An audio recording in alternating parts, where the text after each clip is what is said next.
I'm Megan Fox with Town Hall Media and PJ Media. I'm here with Dylan Stevenson. He's running for the 10th District in New York for Jerry Nadler's seat. Dylan, thank you for being with us today at CPAC. We're live at CPAC. This is fun. Yeah, the pleasure's all mine. Thank you very much for having me and fitting me in. I appreciate it. Excellent. Well, somebody needs to run against Jerry Nadler. Yeah, it's the man's been in power since 1992. To put that in perspective, I was born, and not only has he been for a very long time, but he's got nothing to show for it. He was on the wrong side of two impeachment hearings, and while on his watch, student debt crisis has spiraled out of control, rent has massively increased, healthcare prices have increased, New York's public transit system has crumbled, our crime rate is up. But frankly, Jerry Nadler's long time in office has resulted in a record of failure. And so I think what we're looking forward to doing is presenting that to the people of New York and saying, hey, it's time for a change.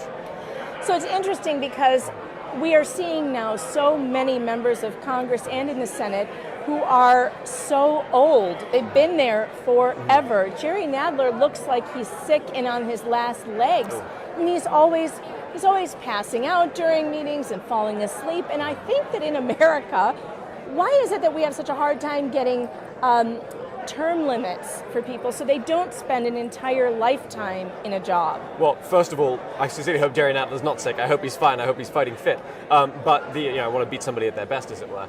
But in terms of term limits, you're absolutely right. You have people who've been in Congress. Bernie Sanders has been there for 40 years or so, or whatever, however long he's been there. Frankly, we need term limits to come in, congressional term limits, to limit the amount of time people can stay in there. It'll make people more incentivized to do something. They know they won't have perpetuity to get things done. And it'll make sure that there's less sleaze. They won't be in government long enough to be fully corrupted. And so I would really like to see congressional term limits brought in. Yeah, I would too. It just seems like we never can get Congress to vote against themselves and against their interests. Yeah, it's tough. I mean, you are effectively asking them to limit their own longevity of their careers. But hopefully, if we can get a groundswell of popular support, have a few principled leaders in Congress, maybe things can change. It doesn't require a whole lot of energy or a whole lot of vocalization to get something done. You can really kind of move the Overton window if you push it, and I think that we have the ability to do that, again, if we have enough groundswell of support. So you've been in New York, you've lived in New York for how long? Are you a New York native? So my mother's actually from Brooklyn. As you can probably tell from my accent, I was raised in the UK, but my mother's from Brooklyn, so she's all walk and talk and dog and chocolate. We've had family over there for as long as I could remember. I visited plenty of times as a child. I've lived and worked there now for several years. I love the city of New York. It's an incredible place to be.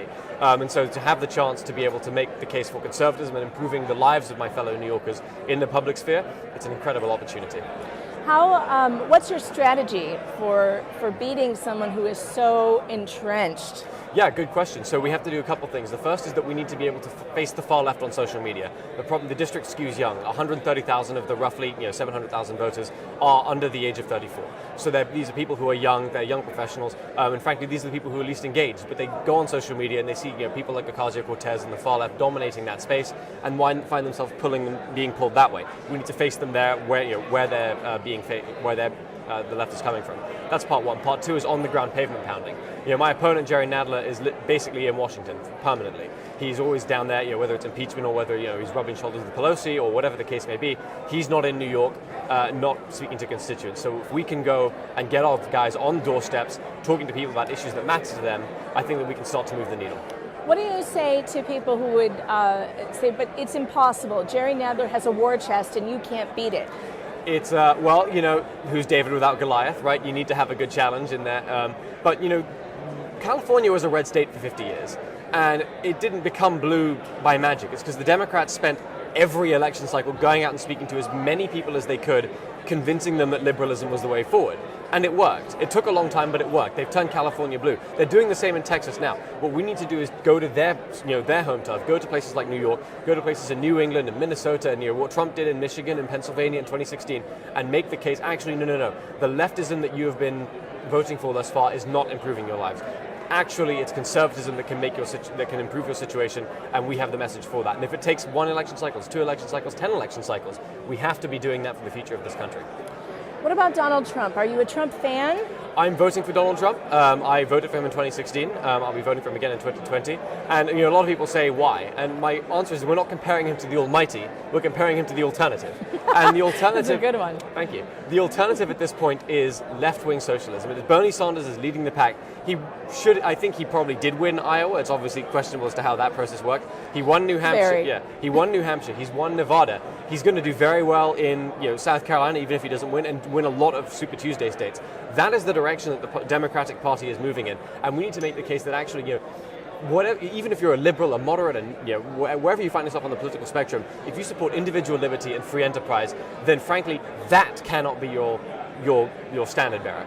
It's kind of frightening, isn't it, that he seems like he might be electable, Bernie Sanders? I think he's got a very good chance of winning if he gets the nomination. I think he appeals to a lot more people. Does that destroy your hope for the American people? Not at all. I'm a little concerned about their level of education that he is an electable candidate. I actually disagree. I think that when we can talk to the cows come home about how Medicare for all is financially impractical, but when you're crushed under medical debt or unable to afford treatment, suddenly it's starts to sound a little bit better. They're not stupid, they're not evil, they are desperate. And what we need to do is present our reasons as why conservatism and conservative policies have the best way of solving the problems that are leading them towards socialism. And when I speak to people on doorsteps, I'm surprised, I shouldn't say surprised, but people always know something about whatever it is that matters to them, whether it is healthcare or student debt or housing or crime. They actually know about things that matter to them. So when you can engage them one-on-one, I think you'll be surprised at what you see. And so I'm convinced we can do that. Excellent. Well, I'm very glad you're running against Jerry Nadler. Thank you so much, Dylan, for coming on. The pleasure's mine. Thank you very much.